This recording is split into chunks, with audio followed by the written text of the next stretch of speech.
let's just quickly chat about how we might want to structure this. Okay. We can kind of wing it. Here are the things I really want to capture. If you want, I can. I don't want to show you all the questions because I don't want it to feel stale. You know what I mean? And I've been studying the best people. They don't give questions in advance. Yeah. But the No, things I prefer the that we questions just on the hit off the cuff. Just go and I'll answer. I have answers for almost everything I saw on Twitter. I'm raring to go. okay, all right. So, Tom, welcome to Notes from the Front. Thank you so much for being our first guest. Oh, I'm so excited, Michelle. Thank you for having me here. I can't wait to get into this. Me too. All right. So today we're going to talk about drug addiction, recovery, and advocacy for recovery. Tom is a recovering addict or recovered addict. How do you refer to yourself? I'm a recovering addict. We're Okay. always addicts forever now, so it's just about we're continuously working on our recovery to stay in recovery. And we should talk about that because I know that's one of the tenets of 12 steps, right? That's right. Which you went through. Okay.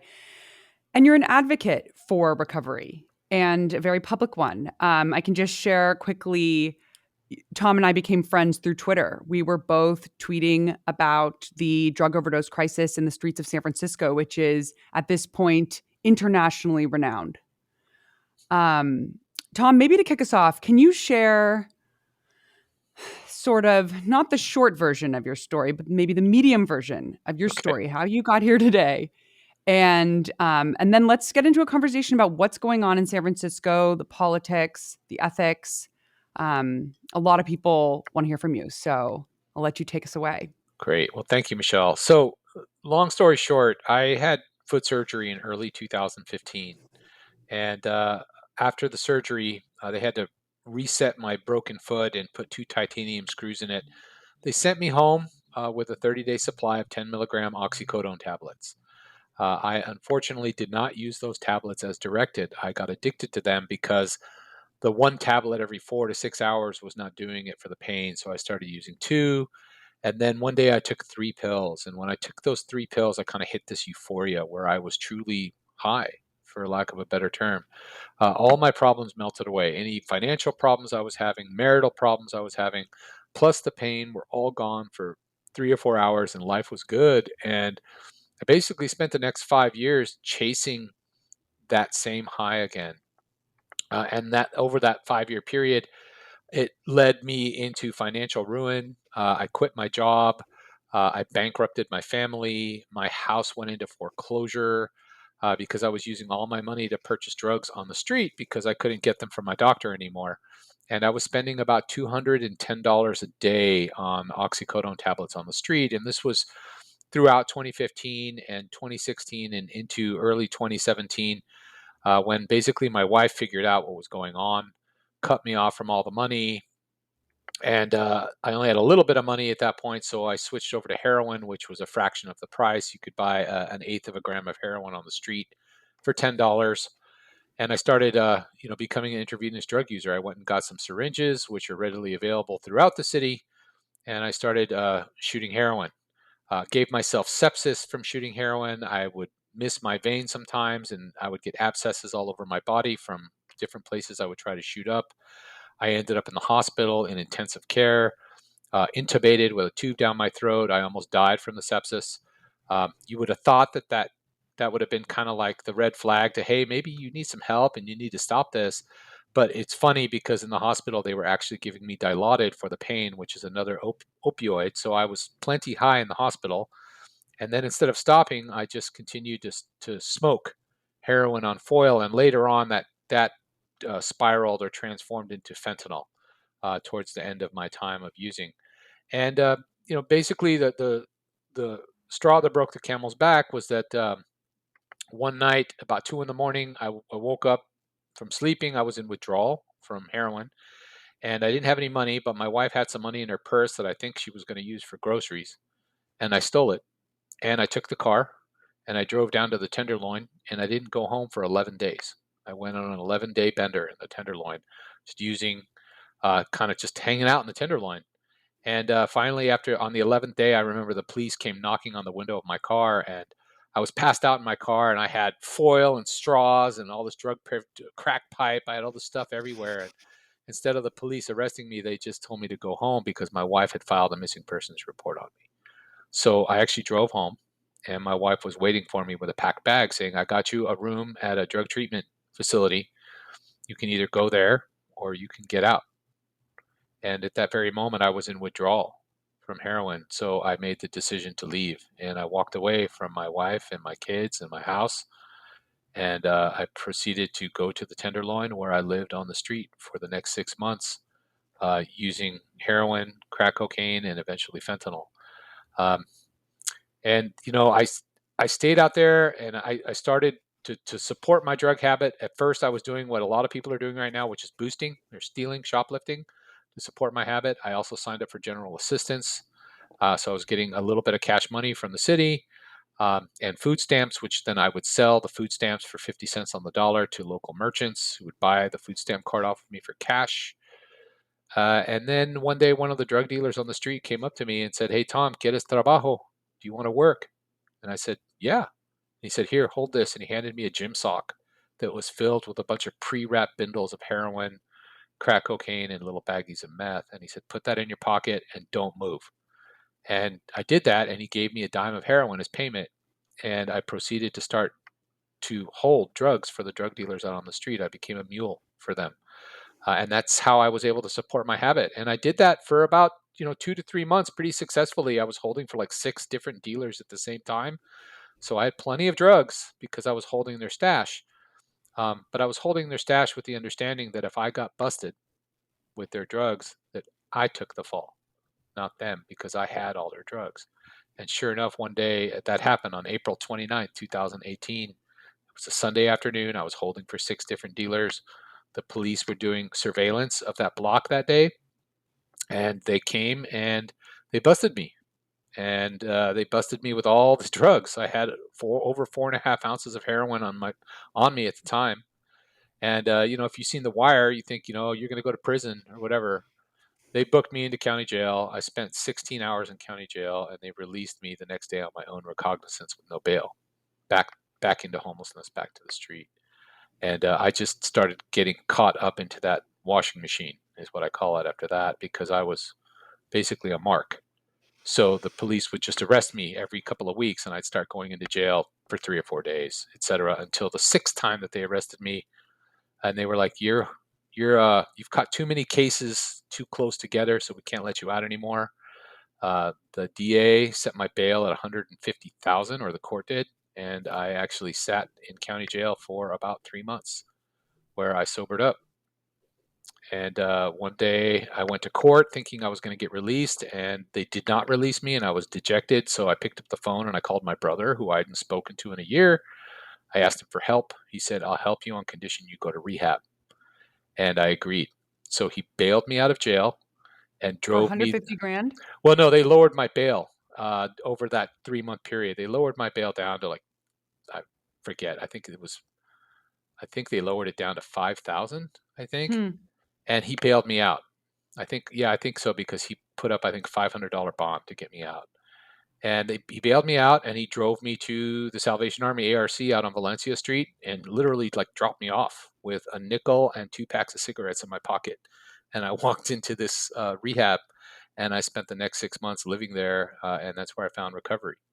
And that's how I got clean and sober. Um, I then became an advocate kind of by accident. Kind of call myself sometimes the accidental advocate. Back in 2018, when SFPD Tenderloin would arrest you, they would post your mugshot on their Twitter page. So my mugshot Right. is still on SFPD Tenderloin's Twitter page to this day, saying that Tom Wolf was arrested with a bag of drugs at his feet. And that's because I was holding the drugs for the dealers. And when the cops came, I just dropped the bag, right? I wasn't dealing drugs, I was holding drugs, right? Right. That's a common thing out on the street. And I just posted a reply to that tweet because I was looking for a job. And if you Googled my name, Tom Wolf San Francisco, the only thing that's going to come up is that mugshot. Huh. So, you know, I had to own it. So I decided I was going to own it. So I just replied to the tweet saying, I'm now in recovery. I'm 8 months clean and sober. Thank you, SAPD and Salvation Army, for helping me get back on my feet. and that tweet went viral, and it also went viral on Reddit. And the next day, I had NBC Bay Area and Cron 4 and all these news stations knocking on the door of the rehab I was at, coming up, showing up to my parents' house unannounced, trying to do interviews with me. And that's kind of how I got discovered. And at that point, as my story started to get out, I decided to just keep talking about my experience in addiction, how it can happen to anyone, from a middle class guy like me to someone who's in foster care on the street. Can happen to a rich person. Addiction really does not discriminate, and how that can drive you into homelessness as a result. And it's been almost 5 years. I'll have 5 years of sobriety in June, and here I am today. Uh, Kind of a bigger advocate now. I've done some international stuff in Canada, Japan, um, and I've gone around the country and talked to different groups about the fentanyl crisis and the overdose crisis and solutions to homelessness. And I'm very active here in San Francisco, and here I am today talking to you. That's my story. Mhm.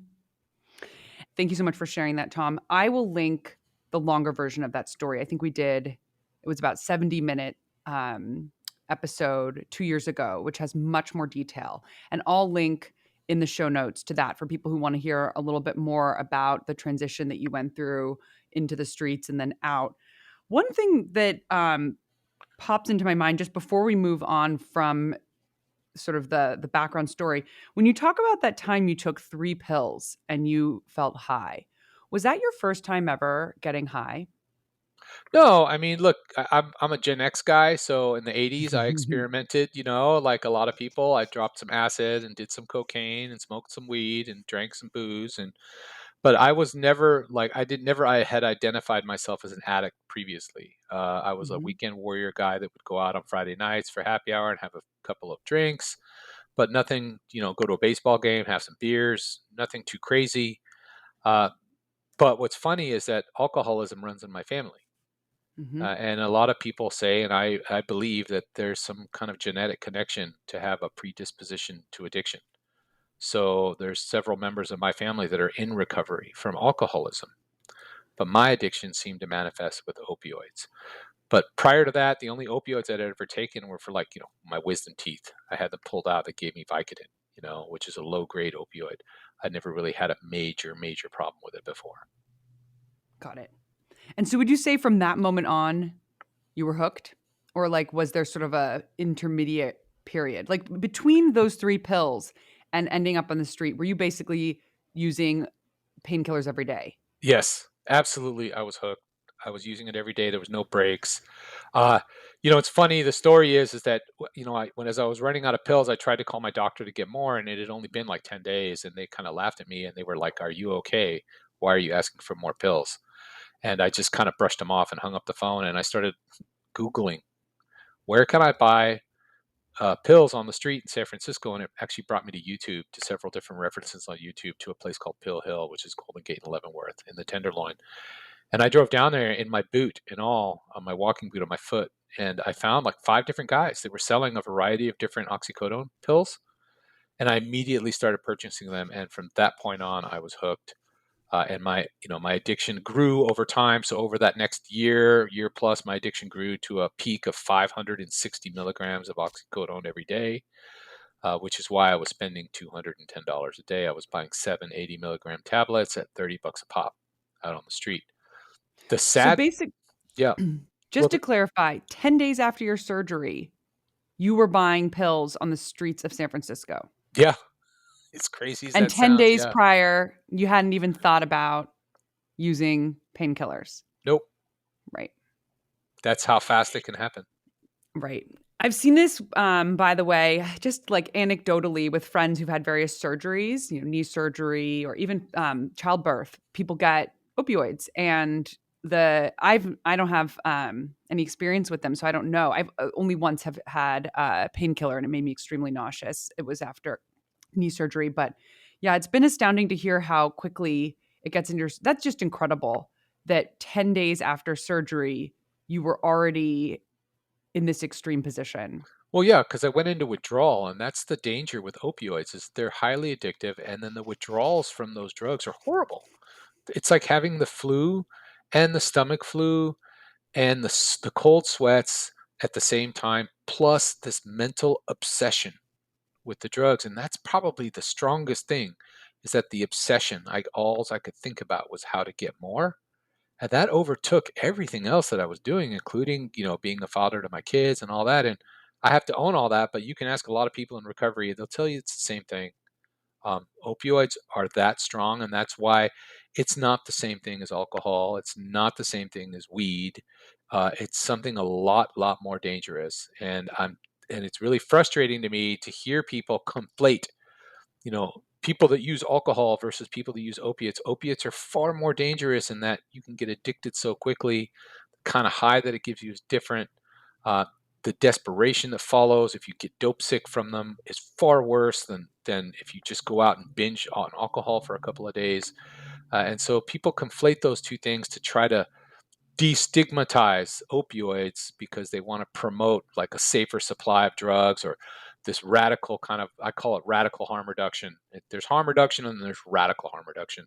This Hmm. kind of radical harm reduction that is just really helping to perpetuate everybody's addiction. And now we've got 17 million people struggling with addiction in this country, in the United States. I mean, when they talk about the overdose crisis, we own that here in the United States. We're the only country on earth that has 100,000 people dying a year from drug overdose. Right.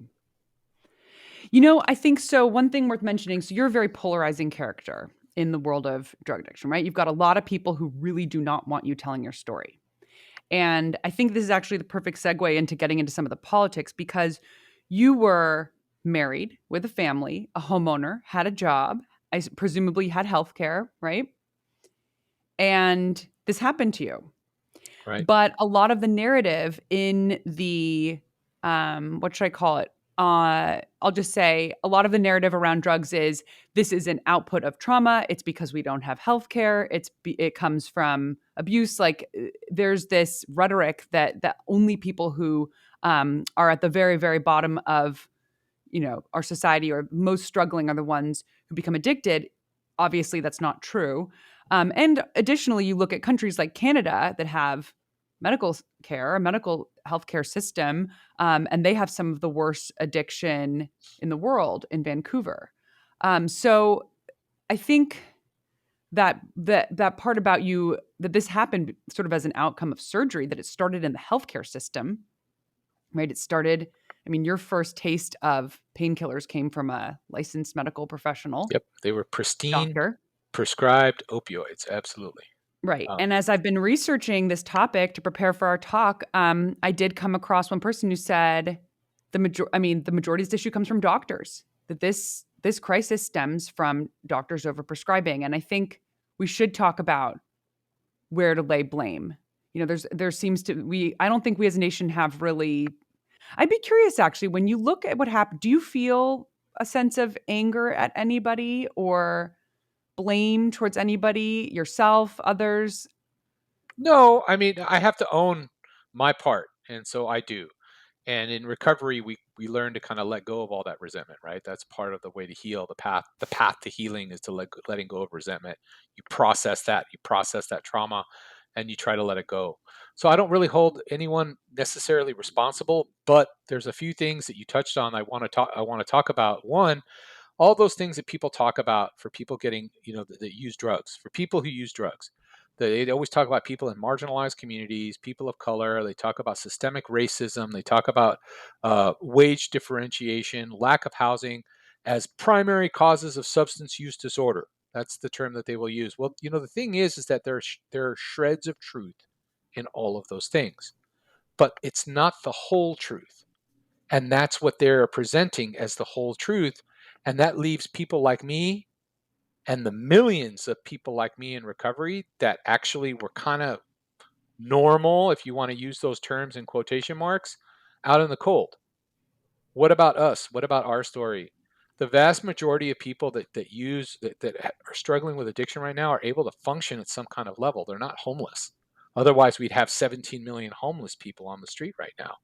There's only about 600,000 homeless people in the United States, right? We Mhm. just have an inordinate amount here in San Francisco that's really complicating the response to homelessness and drugs and all that, it's all kind of really visible here in San Francisco. But what kills me is that they don't want to talk about how addiction is one of the drivers of homelessness.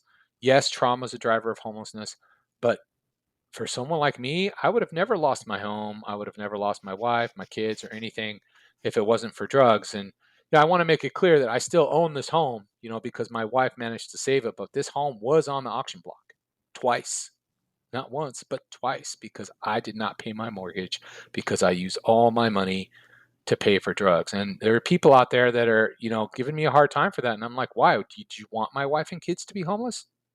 Hmm. Or did you want them to have a roof over their heads? I'm the one that was out on the street, but it was from my own doing because of the disease of addiction that I had. And it made me choose the street over my own family. And that's something that I have had to reckon with and deal with in recovery and own, to be quite frank. Hmm. So there's that issue. And then there's a lot of other stuff that's going on behind this too, aside from what happened to me. There's this whole narrative that's been painted as that everybody that uses drugs is a victim. And because they're victims, we shouldn't try to force them or push them or nudge them towards recovery because they've already been victimized enough. And that kills me because the way I got clean is that I was held accountable, right? And we've systematically removed that accountability piece here in San Francisco. And if you take a walk down 7th Street in San Francisco right now from Market down to Folsom, and if you can look me in the eye after that and tell me that things are better now than they were in even 2018, I've got some beachfront property to sell you in Arizona. Well, funny you mentioned 7th and Folsom. I've been going there twice a day for the past month to take my dog to daycare. And the scene is astounding. Yeah, it sure is. It It's crazy. is harrowing. There are tents everywhere. There is trash everywhere. There are people in various states of consciousness. I see hundreds, if not thousands, of people every single day in my 15 minutes each direction drive that look like they need help. And one of the reasons I wanted to talk about this with you is because I look at what's happening in San Francisco and I look at our government's approach, and it does not feel right to me. It does not look like this just does. There's something, it feels deeply wrong that we as a society, with the amount of wealth that we have, with the budget that we have, not just San Francisco, but California, United States, um, our current approach, just every element of it doesn't jive with my intuition of what. But I mean, I'm an outsider, and I think, I talk to people about this often. I think so many people are observing what I have, what you and I will see on the street. Everyone in San Francisco is aware. Anyone who visits here sees it, and people don't understand it and don't know why. Why is it this way? And it's such a complex issue. Um, so maybe just to start diving into, or maybe that's not the right way to phrase it. I'd be curious. Can you, for people who are not very familiar with what's going on in San Francisco, can you walk us through what are our policies right now? What and how is it different than other places in the country? And maybe it might even make sense to break it down. Like, what is the I'm almost want to break it down. Like, what do progressives believe about drug addiction? And then I was thinking of breaking it down by progressive, moderate, centrist, conservative, but maybe that feels a little overly structured. I feel like I'm just rambling here. Yeah. Well, Maybe can you walk us through, like, what is San Francisco's current approach to drug addiction? yes. So that's a great question, and I like to break it down between what is our criminal justice policy, what is our drug policy, and what is our policy towards homelessness, Yeah, because perfect. all three of those intersect, right? So you have to think of it like this: you have to roll the clock back a few years. Criminal justice reform came on the scene in 2012 in California. They passed a couple of different propositions: AB 57, SB 57, and AB 109, which eventually transferred about 70,000 people out of the prison system and transferred them to county jails throughout the state, and then eventually into probation, and then eventually out of custody, right? At Mhm. that time, California had about 110, 115,000 homeless people in the state of here in the state. Fast forward to 2021, at the end of 2021 into 2022, we reduced the jail population by 70,000, which was great. I actually support that. But the homeless population grew to 186,000, about 70,000 more, which just so happens to be the same amount that got released from jail. Now, that may sound kind of crazy. I'm not saying that everyone that got released from prison ended up homeless, but a lot of them got released with no services. That's the problem. No infrastructure to support them. They went back to communities that there was no family for them there anymore, or the community did not welcome them back into their community. And they had barriers to getting jobs, all these different things. And a Right. lot of them ended up, Apartments. yep, right. Mhm. A lot of them ended up on the street. That's problem number one. Problem number two is that in 2018, the San Francisco, and they still are today, was just barreling towards this kind of radical harm reduction model of body autonomy, where we should just support drug users, removing law enforcement from the equation because that was criminalizing homelessness, criminalizing drug use, and that was wrong, and it was racist to do all of those things, and all of that kind of sounded good too because we were going to offer drug treatment options from different harm reduction services and assisted outpatient treatment all the way over to residential treatment. The problem is that when they started to really roll that out big time, something happened. And that thing that happened is the arrival of illicit fentanyl onto our streets. Right. It hit San Francisco hard in 2018. Right when I was getting off the street, I was already transitioning to fentanyl. I was already smoking it off of foil like everybody is doing today. And that blast high that I got on fentanyl is the closest thing I ever got to that very first high that I when I took those 3 pills in 2015. Hmm. And I think that's why Interesting. it's so appealing to so many people, right? So we it, Stronger. right, stronger, a lot stronger. I can It's just share anecdotally. I have a friend who got fentanyl during childbirth, pretty early on in the process, and she said they come back every half hour or something and give you a little more. She's like, no dose was the same as that first one. that's right. People say that about meth too. That's right. That you're And so the chasing, and that's you called. chase it. People use this phrase "chasing the dragon," Yep. right? Chasing the I did the same. Well, chasing the dragon means a couple it means that. It also means smoking it on foil. That's also chasing the dragon. All these different, terms. So we have those two things happening, all those things happening at the same time: criminal justice reform, drug policy, the arrival of fentanyl, and then Hmm. we have this homeless policy of this hands off, that we're not gonna sweep any more encampments. And you had this the federal courts come down with the Boise ruling, where you couldn't move people off the street, sweep people off the street unless you had shelter for them, and then coupled with that, we put this entire focus into permanent supportive housing as the solution to homelessness. The solution to homelessness is to give people homes. You've heard that over and over and over. I agree. Hmm. That sounds fine. Um, but where are the homes? They never Right. got built. They still haven't got built. We're still waiting. But the irony on top of that is that San Francisco does have more permanent supportive housing units per capita than any city in the United States. So it's not like we're not trying. We are, but their problem is bigger than what we can do about it, right?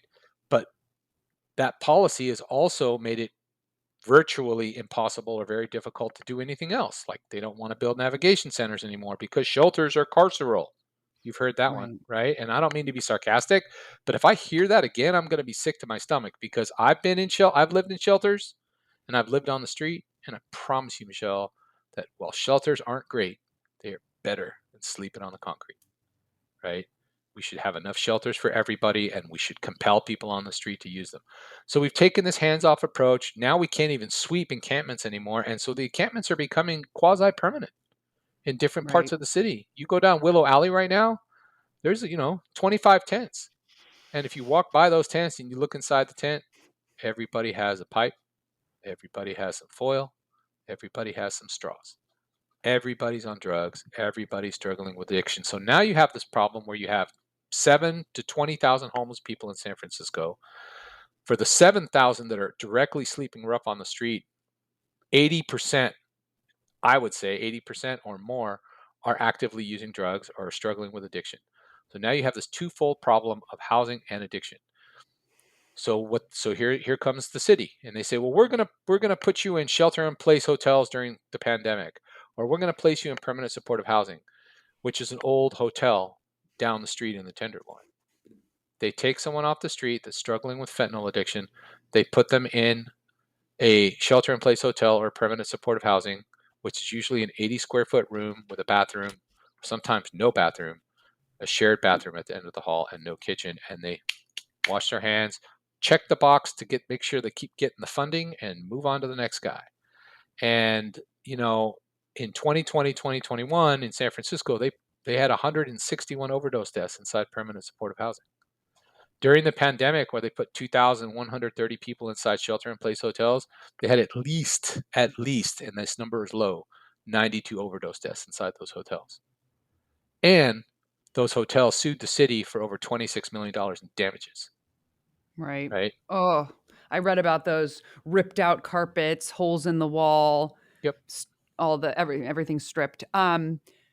Before we go into too much more detail on all the reasons that we well, you and I are both very skeptical of harm reduction. Can you walk people who aren't familiar with harm reduction through the logic and the beliefs around why it works? Because what you'll often see on Twitter when these debates pop up is people say things like, we don't need another war on drugs. We shouldn't have war on drugs, version 2.0. That was failed. Those are failed policies. We need harm reduction. The data all shows that harm reduction works. Now, I constantly see this. The data shows, the data shows. And I've gone looking for the data, and the only data I have found is on heroin, not fentanyl. And I have yet to see any data on harm reduction. Like, what is the outcome? The only outcomes I've seen data on are, oh, we don't have overdoses in the safe injection site. Well, that makes sense because you have paramedics there.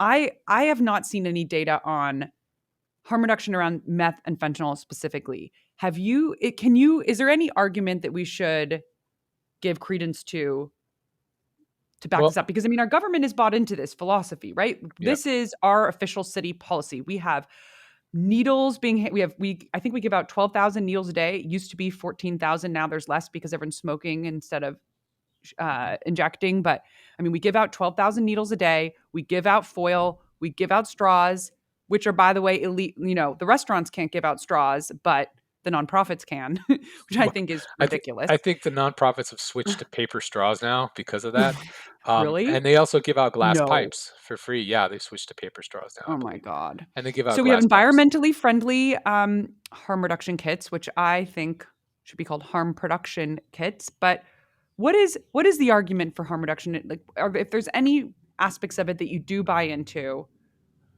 can you walk us through those? Yeah, so there are aspects of harm reduction that I agree with. So number one, first and foremost, I support medically assisted treatment, which means methadone, buprenorphine, other drugs, Vivitrol, other drugs to help people wean off of opioids and other drugs that Mhm. they're using.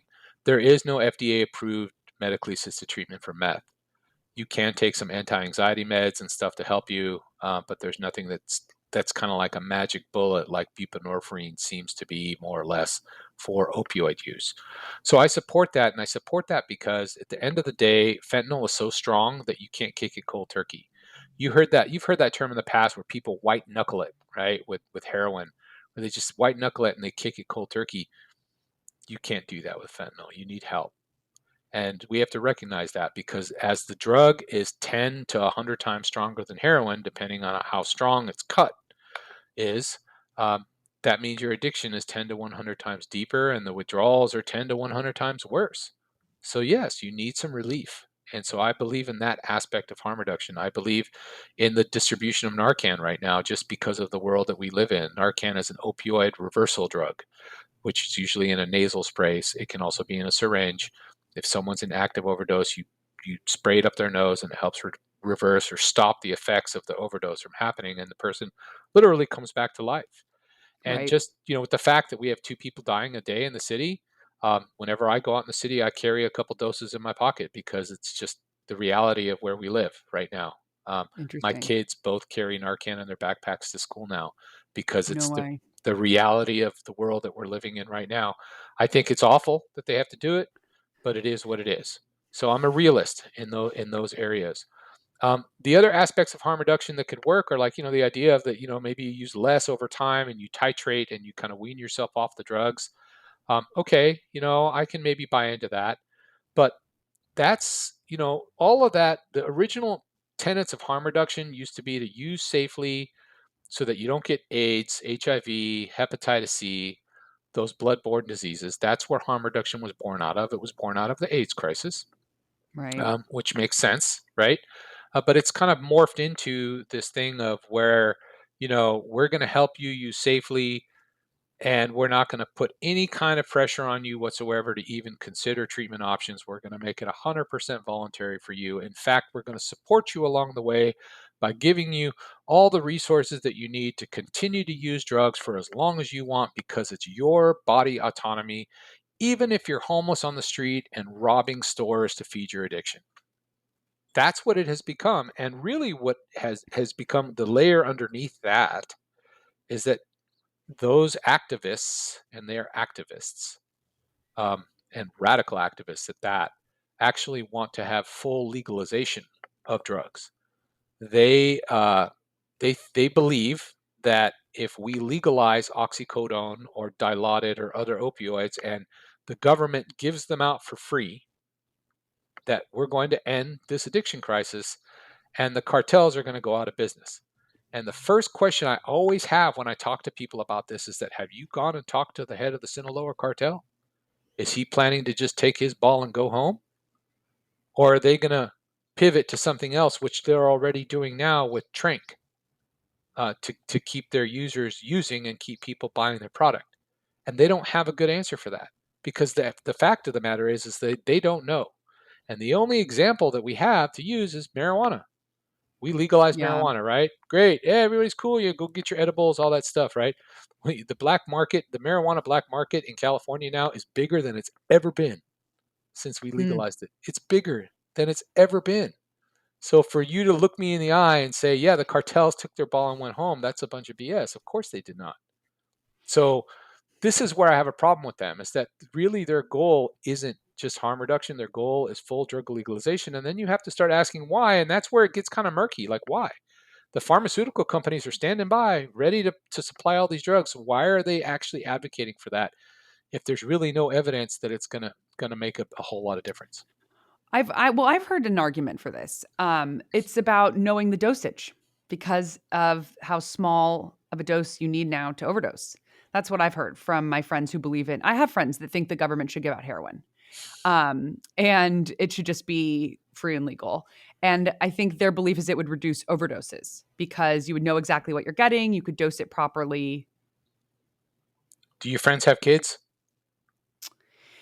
Uh, I only have one friend who believes Right. in legalizing heroin, Well, but would he and be that person okay? does have Yeah, kids. would they be okay with their kid walking into a heroin dispensary You and know, I scoring think some it's dope? hard when when you have toddlers to really know. I often think about the what would you do with your own children Right. question is something I think about a lot, and I've written about this. Like you look at an average parent in San Francisco, and if their 18 or 17-year-old is addicted, they're not going to hand their kids cash, needles, foil, and a hotel room. Yet that is what San Francisco government is doing.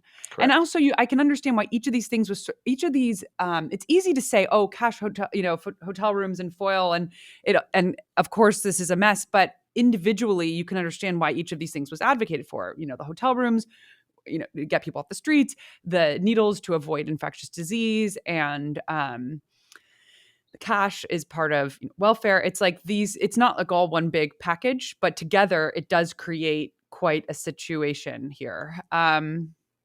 It's the most ludicrous situation that I've seen created in ever in San Francisco. The whole shelter in place hotel thing was an unmitigated disaster. I don't care what they say. 90 people died inside those hotels. That's inexcusable. And they didn't die of COVID, folks. They didn't, none of them, zero of them died of COVID, actually. They all died of drug overdose. Right. That's And inexcusable. I think at the time it was because they were closing the shelters, right, to protect the workers. that's only a small percentage of the people that went into SIP hotels, though. They moved 2,200 people into those hotels. They moved them off the street. And what's funny is that while they were in the hotels, I would walk around the Tenderloin all the time, and I didn't really see any difference on the street. So you know what Well, it that was different means? on Lombard Street. Well, yeah, but I meant as far as like the volume of people on the street in the Tenderloin actually did not decrease because more Right. people came to the Tenderloin. Once they heard they can get a free hotel room and they can score all the dope they want. Let's be real. That's exactly what happened. And, the city has to own that, and they won't. They don't even want to talk about it at this point because it's just the city's getting beat up a lot right now. And I feel bad that I might be contributing to that some, but it needs to, because what they're doing right now is they're they're creating tremendous harm in the community because we're putting our entire focus on the individual with this harm reduction stuff instead of taking a step back and looking at community harm reduction. What would reduce harms to the community in the Tenderloin? How about removing the organized drug dealing ring that's operating in plain sight, for starters? What would reduce harms to the community in Soma? How about removing the organized drug dealers operating in plain sight there? What would help in the mission? Same thing, plus all the illegal vendors that are also working for the cartels. Right? You have to Right. understand, we've surrendered at least 3 neighborhoods in San Francisco to cartel fueled operations, and our police department is down over 500 cops and is absolutely overwhelmed and unable to answer that call to the degree that we need it to be answered. Right. Well, I do think some things are changing with our change of DA, and that might be worth touching on. That until what was it, June, we had a very radical left DA, Chisabudin, who did not believe in prosecuting drug dealers, and was pretty open about that. He's on video saying a lot of the drug dealers are trafficked themselves. If they get caught and they inform on their superiors, their families back home can be killed. Um, I mean, this has become so political, and I mean, just to get back to the harm reduction. I mean, it is worth noting there are things happening right now in San Francisco government to try to address this, but it doesn't feel like a very coordinated strategy. For on the drug addiction side, the big pushes from I believe, our mayor and state senators and Congress. The big pushes are on safe injection sites, and then what is the other big push for the Wellness hubs, well, right? oh, yep, wellness hubs. Wellness hubs, right? Those are the big pushes. There's not a big push for drug treatment, for residential drug treatment. They're Right. only planning to add 120 beds over the next 3 years. And can we talk about those safe injection sites for a minute and what's happening in San Yeah, Francisco? let's talk about them. So what's weird about that is that the governor vetoed SB 57. He vetoed safe consumption sites. So I don't even know why the city's even talking about it. The city attorney uh, helped adjust some policy with the city and county that said that we'll allow these sites if the nonprofits that run them can secure private funding and if it doesn't Right. create any type of impropriety for the city. And so the question I And would they don't pose want people being arrested. They don't want nonprofit workers going to jail for for this. got it. So, but here's the thing: it's still against federal law. The 1986 Anti-Drug Abuse Act basically bans any building where they use illicit drugs inside. And that issue has not yet been resolved by the Department of Justice. And I know they're working on that with the Safe House issue in Philadelphia. And so, why don't we just wait for the Department of Justice to make a decision on the legality of these sites so then that we can proceed without making backdoor deals that are totally inappropriate to allow these sites to happen, when really what this is just this is an activist push from the activist folks that are associated with the Department of Public Health. And I have a lot of respect for DPH, but there are some folks in there that are really like act radical, right, that are pushing this hard and have been pushing it for years, that they want to open these sites come hell or high water. And the way that they're going to go about it is just really, it's shady. I'm sorry, it's shady. They're going to get, the Department of Public Health is going to give a nonprofit $15 million to open one site on 6th Street in San Francisco. Uh, but that $15 million is for the wellness hub portion, not the safe injection site portion. So, because it would be illegal for any of that $15 million to be used in the safe injection site portion of that same building. Well, how do we know that that money's not going to bleed over into the safe injection site portion of the building? What happens if somebody's overdosing in the safe injection site and somebody who's being paid from those 15 million tax dollars that works in another part of the building runs over to reverse that overdose? That's great. They've reversed the overdose, but they're also using your tax dollars to operate inside the safe injection site, thereby violating federal law. These are the questions that I have that nobody even knows to ask, that need to be asked. And the city attorney, with all due respect to Mr. Chu, he needs to answer those questions to, I think, the public satisfaction. And that's why I think we need to have more public hearings that aren't so biased as they've been having. They've had a couple of different round tables and hearings about safe injection sites, and the people that they have sitting on the panel, the most moderate one of them all is Supervisor Dorsey, and everybody else is like one of the radical activist folks that supports safe consumption sites. They've never asked me to go sit on one of those panels, right? Or you, or Michael Schellenberger, or anybody. They haven't asked any of them to do that. So it's just, again, it's bias. They want to run these sites like activist operations and not healthcare operations. There are no nurses or doctors at these sites. I think you'd mentioned that earlier. There's no medical professionals there. It's just a bunch of activists that are trained in reversing overdoses. Well, I'm trained at reversing overdoses. I'm not a doctor or a nurse. It takes 10 minutes to learn how to use Narcan. So I really don't think, or how to use an oxygen tank. I just, what these sites are, what they are tantamount to me, are palliative care sites. It's for people that are in late stage addiction that have no desire to quit, and they're given a safe place to use. And as an intravenous drug user that used to use on the street, I get that, and I'm not opposed to that necessarily if it was part of a larger continuum of care where we could actually pick up the phone like they can in New York and call the detox van to have to pick somebody up. There is no detox van in San Francisco. There's nowhere for them to go. It takes days or weeks to access drug treatment here. So what are we really doing?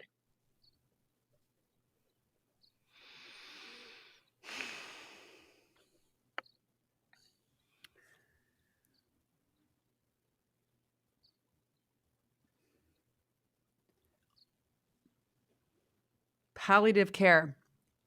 Can you define what that means for people who don't know what the word means? Yeah, palliative care is for people that are terminally ill. It's care for people. It's almost like hospice, right? Right. Except they're not Sort of quite assumes they're going to hospice. die anyway, That's right. lessen the pain, right? That's right. So there is this view among many in San Francisco. I think this is a good segue into what I wanted to talk to you about, which is, when is it morally right to take someone against their will and put them in rehab? And this is something, I think this is what the big debate is. I think there are a lot of people I've heard many, how do I say this? There are many people in San Francisco who believe the people in our streets are sort of hopeless causes, right? Just sort of, Hmm. I refer to it as a Marie Antoinette style answer. It's like, oh, okay, there are all these people here. We'll just let them do meth, right?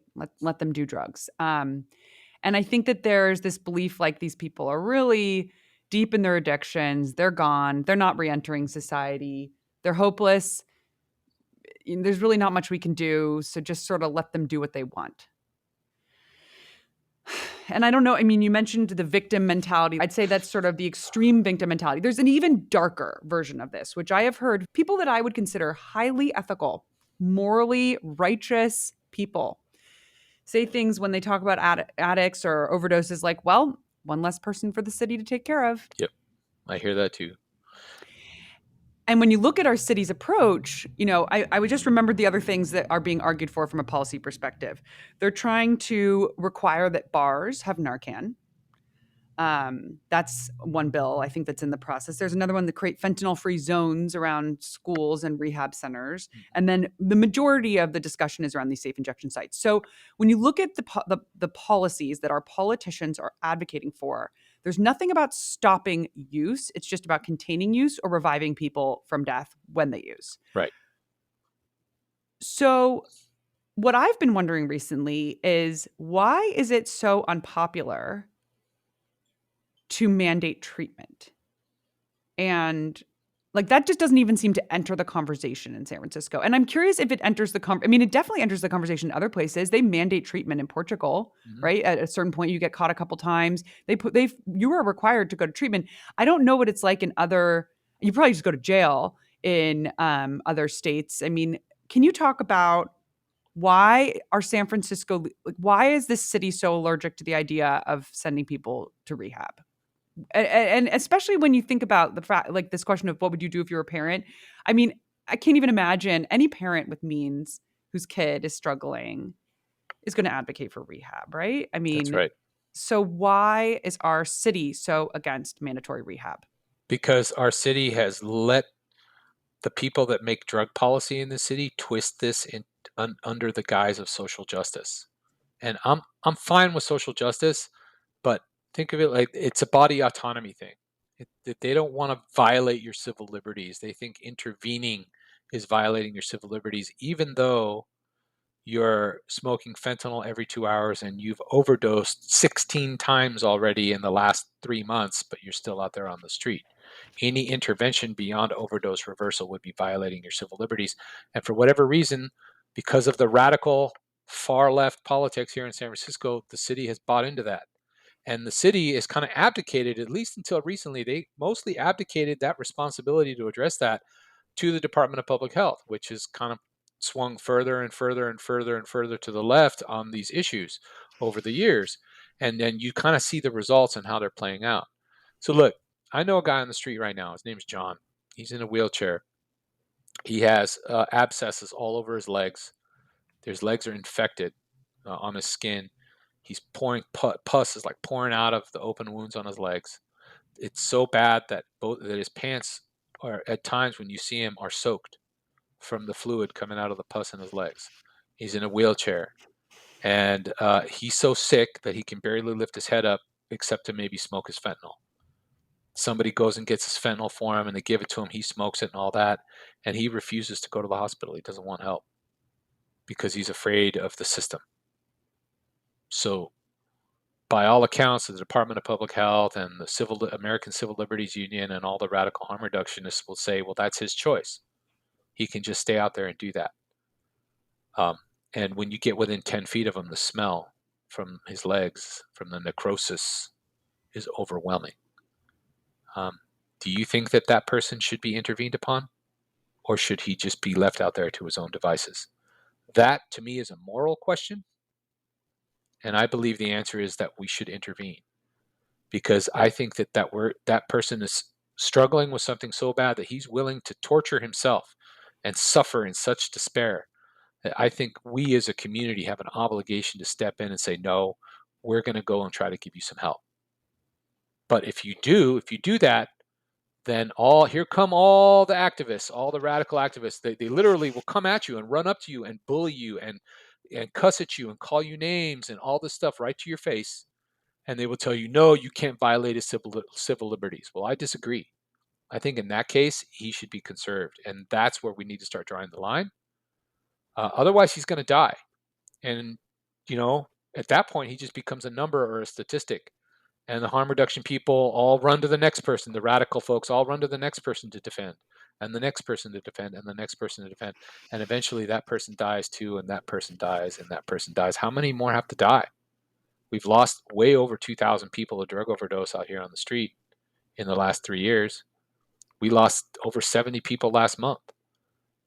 I lost two people that I knew. One guy I was in rehab with. He was pulled out of an SRO last week. He overdosed and died.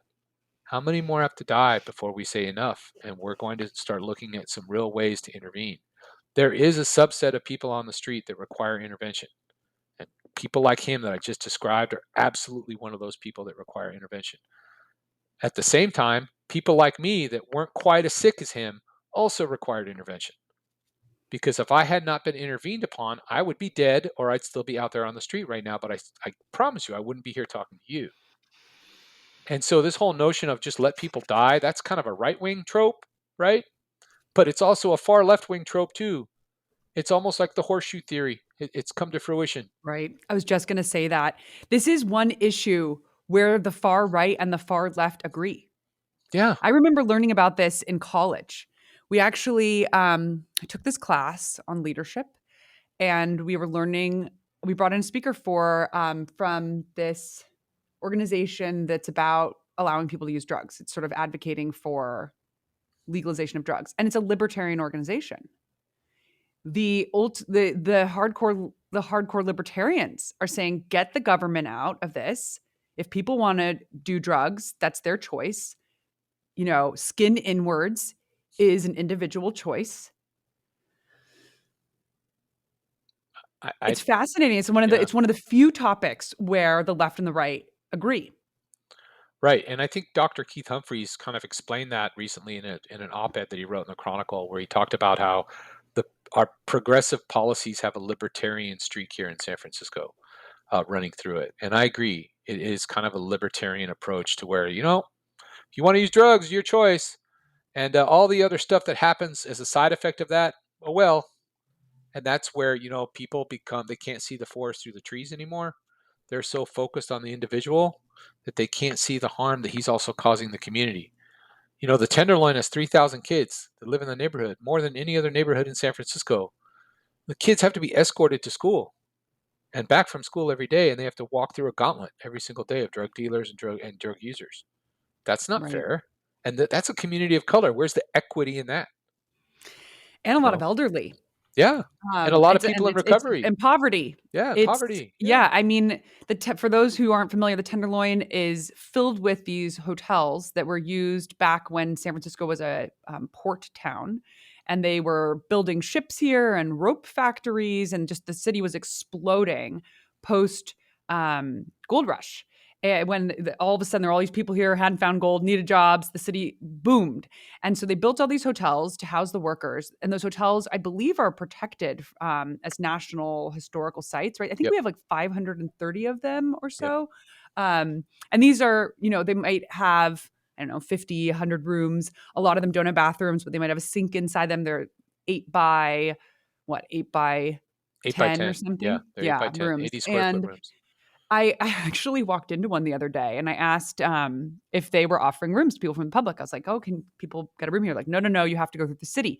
The city contracts with many of the hotels, and I think the city has determined they're going to have a certain number of beds available to people per night, and they have people in long-term contracts. From what I understand, there are people who've been living subsidized in these hotels for decades. But Right. I also know there's a bunch that you can just rent by the actually, it's funny, the SRO hotels are where my interest in San Francisco politics began. It started with reading Yelp reviews and TripAdvisor reviews of SROs because Europeans would come here and say, "Oh, a hotel room right near Union Square for $70 or $80," and then they'd leave these reviews like, "Holy moly, there's prostitutes in the hallway and there's bed bugs and people are screaming and there's Yeah. drugs everywhere." And people are so surprised. From what I've heard, is these hotels. I think these hotels are very much like the center of the whole thing. It creates this. That's where most of the drug dealing is, right in the Right. Tenderloin. You Right. have an enormous entrenched population of people living in the hotels or Right. cycling in and out. I think from what I understand, when people get their checks at the beginning of the month, is it the beginning of the month that you Yep. get The end of the month or assistance? beginning of the month. Yep. Right. And then the hotels are packed. Everyone, is like booking a room, throwing parties. Right. That's some of I those mean, hotels, and then some of those SROs were actually bought by the city in the 90s and converted to permanent supportive housing. So you have a mishmash of both things going on, right. right? And then you had the shelter in place hotels going on with that over COVID too, that just made the problem worse. So yes, you're right. That is the epicenter of everything. A lot of people And that none of them are sober, right? None of them I mean, there's no no, sober living facilities in the city from what you I understand. you There's no like you can't get any kind of special treatment if you're sober and down and out of luck. Like they view that as discriminatory. yeah, that's right. So That's high barrier. Everything has to be low barrier, and that's part of the housing first model. And that's actually state law now. It was written into the Welfare and Institutions Code in 2016, where any kind of supportive housing that was built needs a special exclusion to be anything other than the housing first model. And that special exclusion is harder to get. Let's put it that way. It's not impossible, but it's harder to get.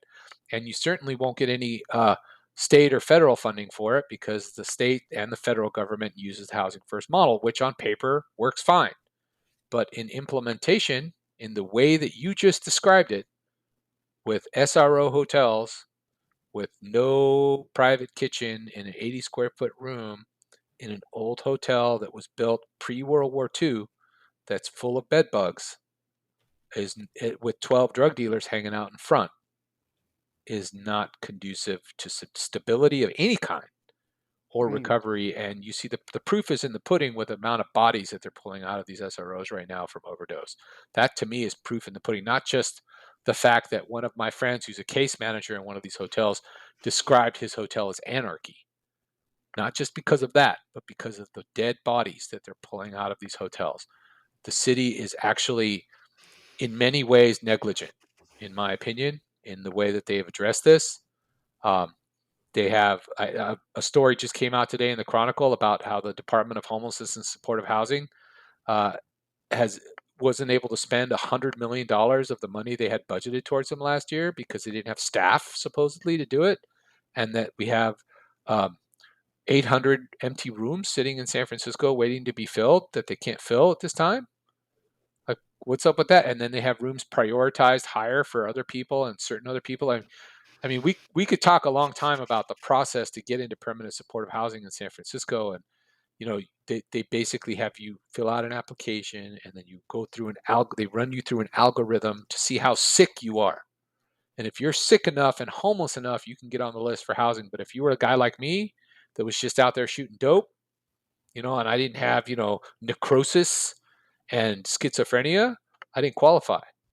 I couldn't get on the list for that. Or if I did, it would be a 3-year wait minimum. And my waiting room is the street because there's no shelters. There's not enough shelters. We have enough shelter for Right. 40% of the people out there on the street.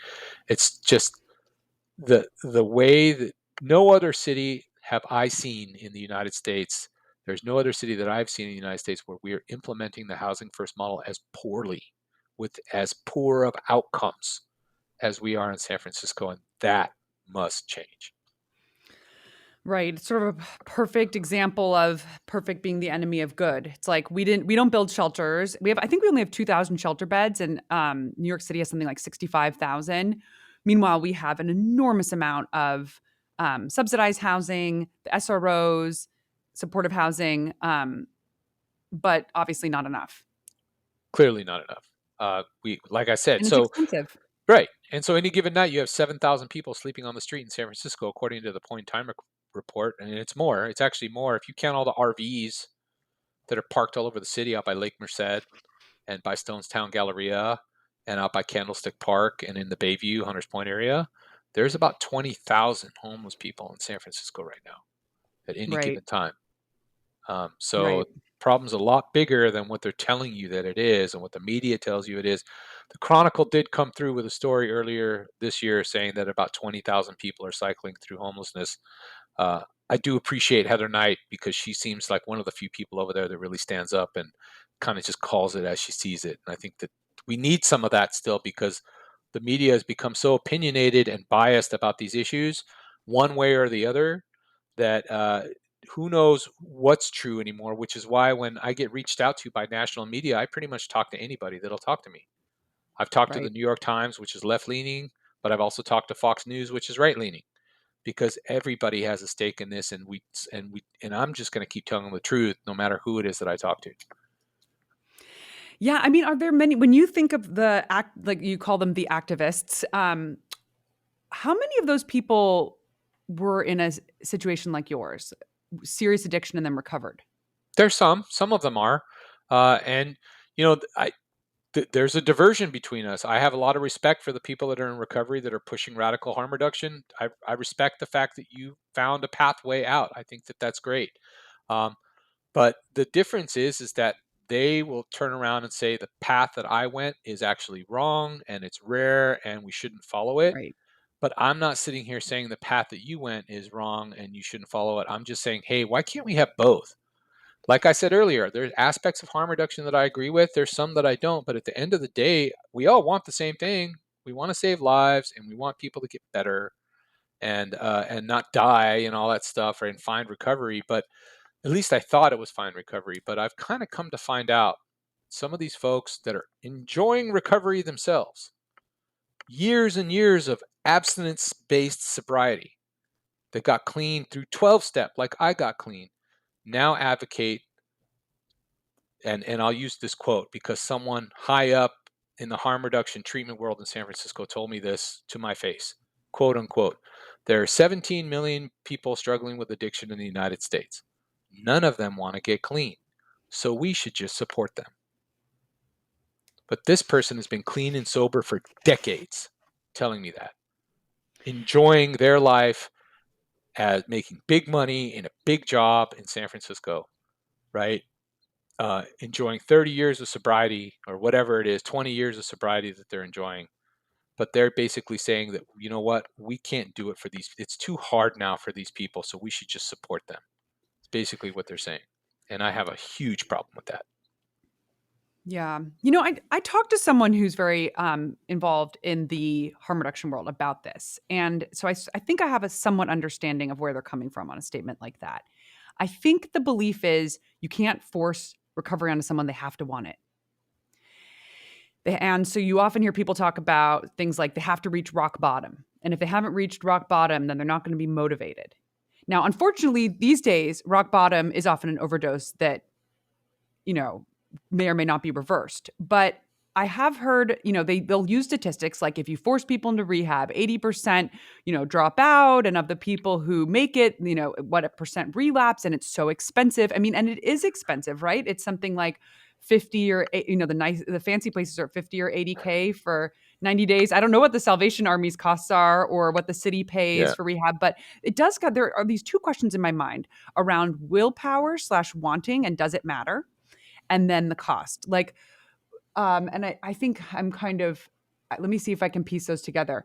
You said in our last interview, you said something like, I guess you could argue that I was a victim of the exploitation. You were talking about dealing. And you said, although I was doing it willingly, but I was doing it willingly because of my addiction. That's right. And so I think where there's a debate here is on this like the will and desire and the willpower. If someone is addicted, actually I have a story of this happened today. I went to Folsom and 7th, take my dog, and there's a woman there who has taken over the entire sidewalk with all kinds of belongings, empty food containers, bags of trash, like clothing, all kinds of weird stuff that would not be even appropriate for saying aloud. And she was really out of it. And I went up to her. This is what I do now always. I go up to people and I say, hi, are you okay? Like, do you need an ambulance? And I've called a bunch of ambulances recently. If people aren't responsive, I call an ambulance. But first, she wasn't responsive. Then she did respond. And she said, someone stole my purse and I need money to buy water. And she was just sort of rambling. And I was like, okay, I'm calling an ambulance. So I did. I came back later in the afternoon. She was still there. And I was surprised. I thought the ambulance would have picked her up. And so I called back and I said, hi, I'm calling just to check, did the ambulance ever go? And I also had said, it looks like the street crisis team should go out there as well. And the woman said, yeah, we sent out street crisis team. She refused all treatment. And so there's really nothing we can do. Mm-hmm. I think this is what the debate comes down to, right? It's like, if you're going, like, first of all, and I think it's hard. I understand from the perspective of the politicians, when you have a population that's saying, let people have body autonomy, don't arrest people, you can't force people in. I think that San Franciscans especially view mandatory rehab as being akin to jail, right? If you're forced. And That's yeah. They a lot of them do think that way, and I don't And then you agree. and then you hear these stories, and then it's like, this woman's probably gonna die. She was lying in the sun. She had Right. no water. She's like parched. I'm wondering and then you see these horrific stories. There was a woman last week where her legs were really infected and they were trying to convince her to go to the hospital. She didn't Yep. want to go. She looks to be about my age, mid-30s. She's lost her feet now. Yep. And so then, you talk about the impact this has on the community. How are we, if we say, oh, you can't penalize this person for committing a crime because they are addicted and they don't have control over their mind and they don't have control, like they have to steal or they have to rob to get money for their addiction. Like you can't hold them responsible for that. If you can't hold them responsible for their breaking laws, then how can you hold the person responsible for their own opinion when they say, I don't need to go to the hospital? Yeah. So that whole not holding them responsible is literally the antithesis of recovery. So in recovery, we learn that you have to own the things you did in your addiction. Would you have done them had you not been a drug addict? No, probably not. But you did nonetheless. And yes, you were sick with addiction, but you have to own them. And to say that that person is not responsible for that is absolute opposite of recovery. And to me, that's anarchy. That's nihilism to just allow that to happen. And going back to what you said about the person talking about mandated treatment, there's first of all, the success rates for people in drug treatment, whether they're mandated or it's voluntary, are the same. It's 20%, 20% across the board. Harm reduction, voluntary, involuntary, it's 20%. Everybody knows that. So for them to only again, for them to only share that mandated treatment only has a 20% success rate without also saying, well, also voluntary treatment has a 20% success rate is irresponsible for them to do that. So I'm putting that out there now, and I'm calling bullshit on that. Sorry. Uh, and then the the other issue is that look, there was a study that came out in 2012 that said that the success rates of someone completing an inpatient residential treatment program that were mandated through drug court, the completion rates are the same as somebody that went to voluntary treatment. There's data there to back up that mandated treatment can work. And is it really mandated treatment or is it a choice? So the way I frame it is that I was given a choice. I was sitting in jail. I could have just kept sitting in jail and eventually get released back out into the street because by that time my wife had a restraining order on me. I couldn't go home. I couldn't even talk to her and my kids. Or go to rehab. That was my choice. So when people say we're mandating you to treatment, no, no, no. The person's sitting in jail not because he was just sitting there shooting dope on the street in San Francisco. Nobody gets arrested for that in San Francisco. And we're talking about San Francisco. I know in other states it's different. But in San Francisco, if you're sticking a needle in your neck and a police officer walks, look, I was at the Tenderloin police station, and across the street, there was a row of people sitting there against the building, all smoking fentanyl with cops walking by doing the shift change. Nobody did anything, right? So there's no war on drugs in San Francisco. That's all a bunch of BS. That ended a long, long time ago with like Frank Jordan when he was mayor. Okay, there hasn't been a war on drugs in San Francisco in a really, really, really long time. Uh, so this whole idea of well, they've got to want it. Yeah, it's true, but you know what? Sometimes if people are given a push, like I was, and I went into rehab, I was with a lot of people in rehab that were also coming out of jail as a choice to go to rehab or sit in jail. And while they were in the program, they found recovery along the way.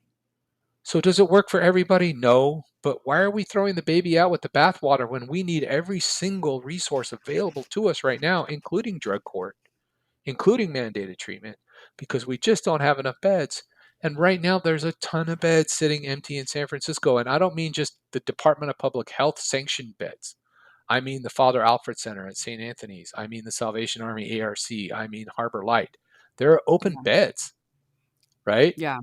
I Um, checked today. Yes, there's open there are beds. open beds. You know, We have a wait list for housing and a wait list for shelter, but we have a lot of open beds in treatment. right. And why would you want? And so nobody's pushing you to get clean and sober, right? Nobody's pushing you into recovery here in San Francisco. Uh, and at the same time, we've made fentanyl $5 on the street for you to buy, and you can buy it 24/7 on 20 different street corners in the city. And the police don't bother you because you can sit in front of the federal building across the street from the methadone clinic and shoot dope all day, and nobody's going to mess with you. Why I took a would you? video Yeah. today. Why would you Dozens get of people clean? at the federal building Right. doing Why? drugs. Why would you get clean in that environment, Michelle? Why?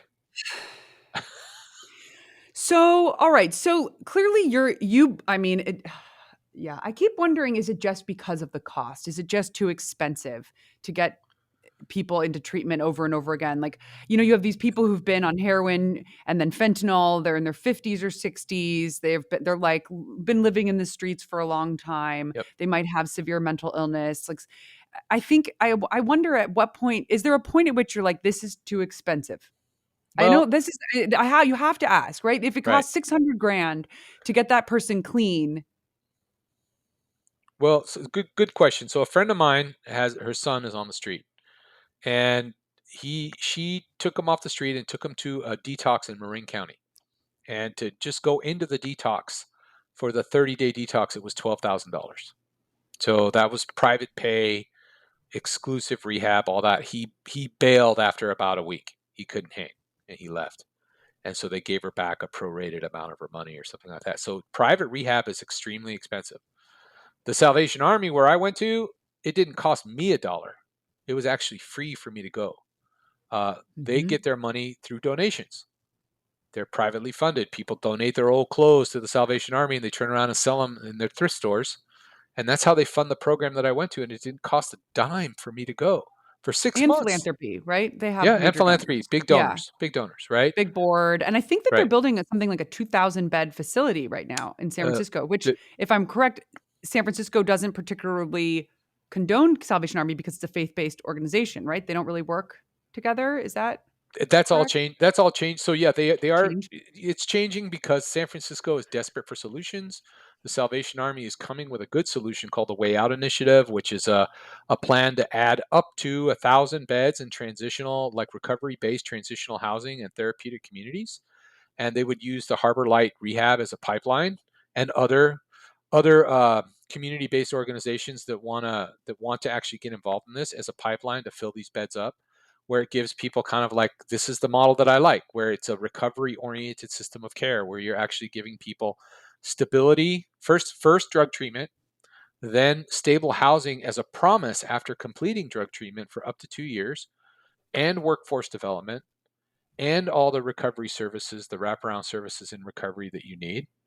Um, and then they'll help you with job placement and all that, and help you look for permanent supportive housing after that. Because look, right now the wait list for housing is almost 3 years anyway. So instead of the waiting room being the street, why not get clean and sober, live in transitional housing, learn a job skill, and then you can come out and get a job and be self-sufficient. I mean, that makes so much sense that it hurts. And fortunately, San Francisco's leadership is coming around to that idea, and they're recognizing the fact that they need to expand the solution space and have some other options available other than just permanent supportive housing. And as far as treatment costing money, Michelle, the only thing I will say to you is that the Department of Public Health's budget for their Department of Behavioral Health, which manages the substance use and mental health treatment beds, has a budget of $596 million every single year. So they've got the money. 596 million bucks a year. They have the money to fund treatment beds, but they do not, because they do not believe that that is the primary goal anymore. That their primary goal now is to just support drug users. Their primary goal is no longer recovery, and I'm trying to change their mind and bring recovery back to the forefront, because to me, that is the solution to this crisis. Because yes, it's a housing crisis. It is. But to deny that there's also an addiction crisis amongst the homeless is irresponsible. Of course there is. And an untreated mental illness health crisis amongst the homeless. Of course there is. UCLA did a study in 2019 that said that somewhere between 50 and 78% of the people on the street have comorbidities that include mental illness and addiction. Yet you still have other organizations saying only 14% of the people on the street struggle with mental illness, and only 24% of the people struggle with addiction. That's just, they're just, for lack of a better term, they're lying. They're lying to support their narrative, um, so that they can continue to win the narrative. And then that leads to their model being implemented and the funding for the model going to that instead of going to solutions like what Salvation Army is doing.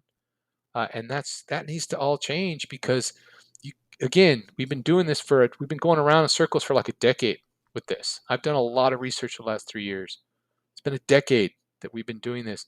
Has it gotten better, or has it gotten worse? Is it just because there's not enough housing. That's part of it, yes, but there's something else going on where you've got a bunch of people that are quitting on society and they're ending up homeless on the street and they're all turning to drugs. And so you have to start asking what those problems are and how do we address them. And then you also have to recognize the addiction crisis, and the again, the data, the proof is in the overdose deaths. That is the ultimate Yeah, statistic. You cannot deny that there is an overdose crisis. right. And we have the highest death rate of overdose per 100,000 people in the nation, followed by Philadelphia, which Yeah, has similar policies, yeah, of any right? county in the nation, We're we're the number highest. one. Yep, Yeah. that's right. Which, as a native San Franciscan, to think that we're number one as the, overdose death, I mean, the number one for overdose deaths is Well, you, sickening. you, So, all right. So if you were in charge, what would you do? I would call in the National Guard immediately, and the U.S. Marshals and the DEA, and I would create. I would set up FEMA-like tents in Civic Center, where we used to have that big safe sleeping site, and maybe Mm-hmm. one in Soma and one in the Mission, that have triage, first aid, cots, food, showers, and then bring in a bunch of service providers from the city to start providing Mm-hmm. referrals to services. Right, that's number one. Then I would also have the National Guard be out there as a presence along with the DEA to break up the drug cartel that's operating here in San Francisco. I mean, you got to understand, folks, there's 500 to 700 people out there selling drugs on any given day, rotating in shifts out here in San Francisco. They're also helping fuel the whole stolen goods crisis too, all the fences and everything they need to be dealt with if we're going to clean the city up. Are we going to get rid of all of them? No, but you can't have 500 of them out there on the street either, because that's harming the community a great deal, and they are working as a regional magnet with people driving as far down from as far away as Santa Rosa to come Right. here and buy their drugs on the street.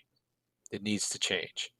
And I would have them do a sustained operation for like 6 months until we can get things under control. While we're doing that, we ask again help from the federal government to build several shelters in San Francisco throughout the city, sprinkled around the city. I know some neighborhoods don't want homeless shelters in their community. Well, guess what? Everybody has, it's a big poop sandwich, and everyone's going to have to take a bite. Okay, Oh my gosh. that's how bad the problem is. I'm sorry, the city's too small to have it all concentrated in the Tenderloin and Bayview Hunters Point. Hmm. You've got to spread it out. Uh, you do those really just those three basic things, and like 75% of this problem goes away. You remove the drug dealers from the street and all the stuff that comes with that, it's like 75-80% of the problem goes away. And I promise you, we don't have enough cops to do it. And there's policing issues, there's racial profiling issues that come with that.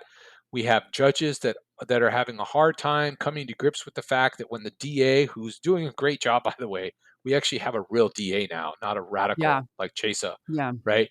Who's bringing way more cases in front of the courts for fentanyl dealing than Chesa ever did in the whole 2.5 years he was in office. Um, he might have been the worst district attorney that San Francisco ever had. I'll just be honest. I'm sorry. I don't mean to sound facetious, but I know he's an intelligent man, but he really hurt San Francisco bad, and it's going to take us a while to recover from the damage that he and his crew came in and did. And we're kind of starting to see it again in Alameda County. And look, I'm not a conservative. I'm actually a moderate liberal, but I believe that criminal justice plays a role in all of this, and so law enforcement must play a subsequent role as well. And I don't mean to go off on a tangent, but Michelle, those are some of the things that I would do. Um, the feds have to get involved at this point. Um, and look, these dealers, it's not the 1990s, guys. It's not the crack era where you had people that were living that grew up in the community, from the community, were selling drugs on the street to support themselves so they could eat. Okay. Now what you have people being brought here willfully to sell drugs by the cartel from another country to sell drugs on our street that are killing 640 people a year. It's totally Maybe different. 640 just here, Just here, 100,000 nationally, right? 100,000 nationally. So it's a different drug market. It's a different drug dealer that we're dealing with. And so we need to change our approach. And this whole war on drugs narrative that failed, yeah, it failed because we failed the African American community in the 1980s and 1990s. We did. And we got to own that, right? That's a big part of the reason why I'm still a Democrat. We Yeah. got to own that. Um, but what we're talking about on the street now with the drug dealers out there, different. It's a totally different ball game. Fentanyl changed everything. Mhm. So that's what I would do. Mhm.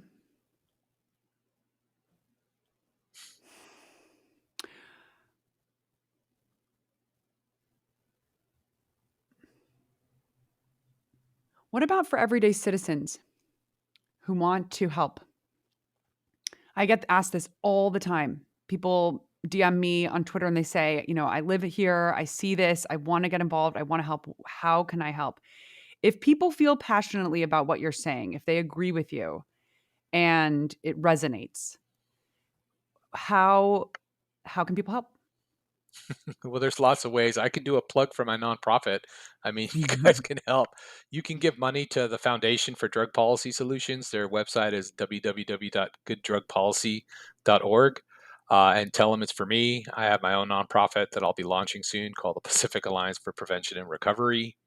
We're going to be focused Mhm. on changing drug policy and advocating for better drug policy in San Francisco, which is really at the root of a lot of this that nobody Mhm. And talks I'll about. I'll include a link to that Yeah, in the show notes. Okay. great. But So really give also money to so organizations yeah, and give money to Salvation orgs. Army. Salvation Army is a great org to give money to. Okay. Positive Directions Equals Change is a great little organization in the city that is a black led organization that believes 100% in recovery. We should definitely, if you have money, give them money too.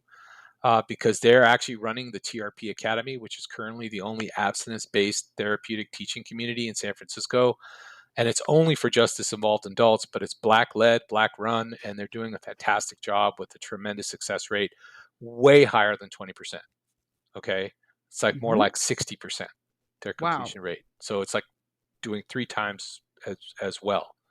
Um, and then you need to vote accordingly. Okay. You need to be able to sniff out who's on the hard left in San Francisco and who's coming in left of center or center.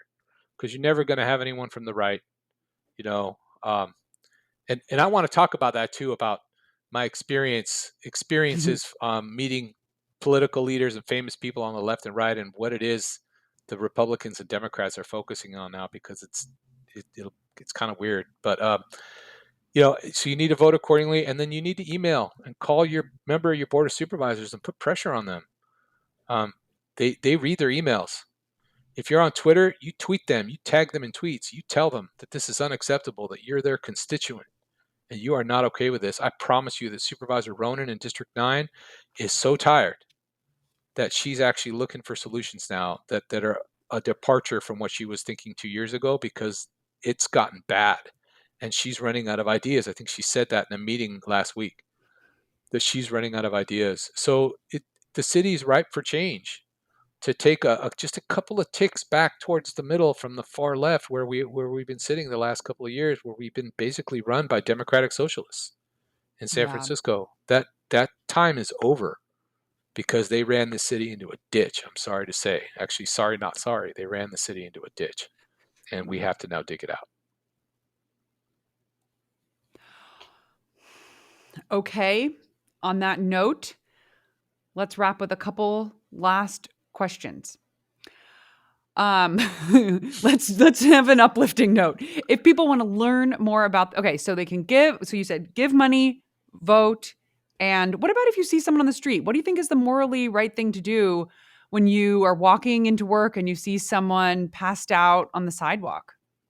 That's a great question. So, um, if you're feeling brave, you go up to them and ask them, "Hey, are you okay?" And if they move, they're breathing. Okay, then move along and leave them alone. Respect, they're sleeping. Okay. Um, if you have access to Narcan, start carrying Narcan.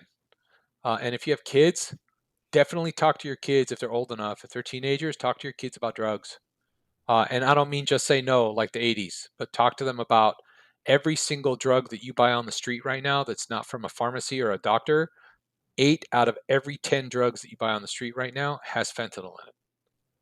So your friends want to go buy some meth and just do a bump tonight at the club, 80% chance there's fentanyl in it. You want to buy a little cocaine and go to the club, 80% chance there's fentanyl in it. So talk to your friends, talk to your family, talk to your community about the dangers of fentanyl and how it has completely changed the drug market and changed the game. There's a lot of kids now that are dying of what they call fentanyl poisoning, where they're buying drugs off of Snapchat. So pay attention to what your kids are looking at online on their phones. Make sure they're not buying drugs off of Snapchat. Again, 80% chance it has fentanyl in it, and you don't want to face that tragedy. I've met too many parents that have lost their kids that way, who are good kids that weren't struggling with addiction, that came from upper middle class homes, um, that just made a mistake, and that's not right. And so that's what I would encourage you to do. So educate yourself and be informed, because not enough people know about this crisis. Hmm. Are there any books or resources you recommend? Yeah, there's a great book that's out right now called The Least of Us, Tales of Meth and Fentanyl in America. It's written by Sam Quinones. He wrote a national bestseller about 10 years ago called Dreamland, which was about the original opioid crisis in the 90s with the overprescribing of OxyContin. And then he followed up just last year with this book. And he traveled all around the country to see what's going on. And he talks about this new kind of meth that's out there that is seems to be causing mental illness a lot faster. He talked about the impacts of fentanyl, and it's a tough read, but it's a good read because then when you put that book down, finally after you've read it, you'll have a much greater understanding of what the cartel is doing, what their plan is, their economic plan, and how they're kind of winning right now. And he talks about how Mexico's not helping us with that, and talking about what you're seeing in more rural communities, how it really isn't a housing crisis for them, it's a meth crisis for a lot of people in rural communities, and how much drugs are really impacting our society today. Mhm. So, Are you optimistic that we're going to get a handle on this as a society? Do you think we're going to turn this around? man, I was in Washington D.C. 2 weeks ago, and I met with mostly Democratic leaders, and they were just starting to kind of acknowledge that fentanyl is a problem, while the Republican leaders are like jumping up and down, screaming about fentanyl. So this is an issue where the Democrats have they're late to the game on. I hate to say it, but they are. They're Hmm. also late to the game on public safety, and they're late to the game on the homeless issue. And if they want to remain in power in 2024, they need to address that, because if they don't, they're going to hand those over to the GOP on a silver platter. And I went to my first Republican event the other day, and I realized after going to that event that I'm definitely not a Republican. I'm a Democrat, because they, they're really fixated on the culture war and the trans issue stuff, which I'm a big LGBTQ supporter, so I just kind of stay away from all that. Nice Yeah. people, uh, lots of respect for them. I met, just like I met Pelosi a couple weeks ago, I met Alex Stein. I mean, I'll talk to anybody, you know, that wants to talk about this crisis, because we all have a stake in it. Is really my point. It's not. It Hmm. shouldn't be a Republican or Democrat thing. It's a humanitarian crisis. We need to take the best ideas from the left and the right. This is the one issue where I think we can find some bipartisanship, um, because there's none in Washington right now. There's zero bipartisanship in Washington right now, but there should be, especially around the issue of fentanyl, because people, the number one cause of death for people aged 1 to 44 now, it's not suicide, it's not gun violence, despite the horrible stuff that happened today in Nashville. It is overdose. That Right. is the number one cause. That's Right. our kids, folks. That's our younger generation, Gen Z.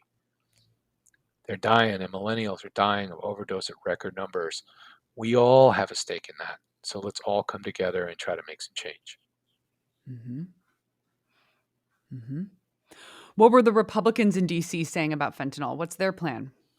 Their Or plan, what's their ideology? they want to make it they want to do two things. So one, they want to make it declared a weapon of mass destruction.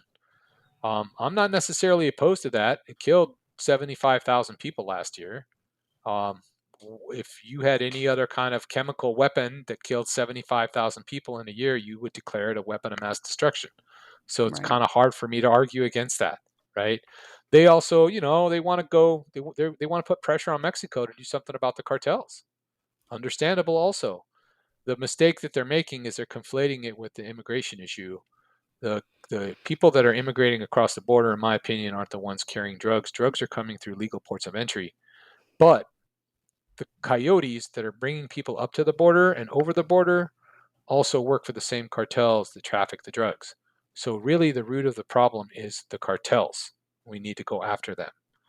And the Democrats don't want any part of that because that would mean the war on drugs again. And they've like backed themselves into a corner on that. But they're going to start losing elections if they don't do something about it. And it's not just a public health issue. In Europe, they don't treat it as just a public health issue. It is also a public safety issue Right. where law enforcement and public health work together in tandem, like Amsterdam. It works really well in the Netherlands, where they have this kind of partnership between the two. I would love to see that. That's Michael Schellenberger's vision. That's my vision. There's a lot of us that see it that way. The moms, the mothers against drug addiction and death. We see it that way. North America Recovers, California Peace Coalition. There's a lot of groups that are bipartisan that see it that way, Hmm. and we hope to have as many politicians start to see it that way as well. Well, it's easy to see why this is extremely complex when you think about all the stuff we've just covered, everything from housing to poverty to race, body autonomy, views on liberty, healthcare system, mental health care, the borders. It's It's a lot, extremely multifaceted with a lot of differing opinions about the way to fix it and differing opinions on what the goal is. I think the sense I get is you're most passionate about saving lives. right? That's the sense I get. It's not when people say, "Oh, we should have free heroin so we put the cartels out of business." I don't think you're waking up every day and thinking about how do we put the cartels out of business. No, because It's they're not that's going to. not the goal. Like Yeah, I don't know. I mean, yeah, I think and you and I share this value. I think that there's I think we as a society have a moral responsibility to intervene. Um which and I lean pretty liberal in many ways. I struggle with this because I actually also believe that we should have uh, more legalization of certain drugs like psilocybin, ketamine. I think there should be more therapeutic uses of certain drugs. But when it comes to some of these situations where people are, I believe think we need to become more aggressive with the 5150s and conservatorship. If someone is truly seems to be a danger to themselves, I think that's the time you have a moral imperative as a society to intervene, especially given that some of these people who are here, if they were somewhere else, they would live, right? If they were somewhere else, they'd be taken against their will to the hospital. Here, they're not. hmm And so it creates this situation. For me, I feel very uncomfortable with the fact that people that come to my hometown have a higher chance of dying than people that go somewhere else. right. That doesn't seem like there's just something off about that. Agreed. And the Republicans and the right wing will say that's not progressive. Um, and I just look at it as that's just not compassionate. We've gotten it. We've let ideology get in the way of logic and of compassion, of actually doing the right thing.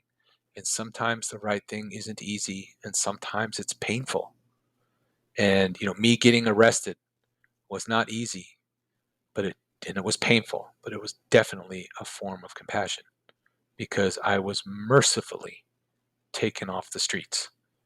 It was like they did me a favor. And I know people say, well, that's just not true, or well, that's just your experience. Well, yeah, but there's a lot of people, I promise you, if you took them off the street right now and put them somewhere secure where they had food, medical attention, and a warm place, a warm bed to sleep in, they would breathe, and some medicine to help fight the withdrawals from their fentanyl, they would breathe a big sigh of relief. Not everyone, but there's a lot of them that would. And so if you don't want to use jail, that's fine.